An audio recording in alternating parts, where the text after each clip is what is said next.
Ömrümə elə bir külək əsdi ki, bəlkə də payızda əsməyir belə. Köksümdə ürəyim elə əsdi ki, heç ağac kökündən əsməyir belə. Buludlar toqquşdu, şimşək də çaxdı. Bu yağan yağışdı, yoxsa dolu mu? Yox, yox, dolu deyil. Yağışdı, yağdı, sel gəlib apardı sevgi yolumu. Səninlə sevgimiz yeni yetmədi. Getməyə qoymuyum tutum qolundan. Əllərim çatmadı, gücüm yetmədi.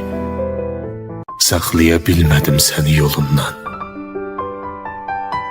Eşq məhəbbətdə həsrət də varmış.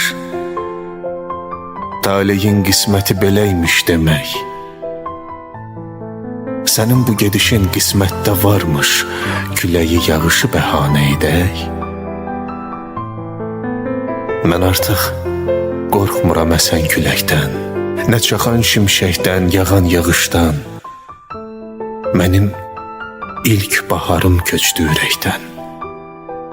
Daha çəkinmirəm payızdan, qışdan.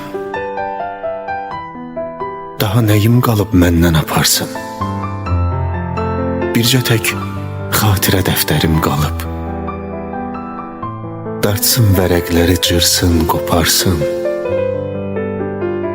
İçində yazılar çoxdan qocalıb. İçində yazılar çoxdan qocalıb.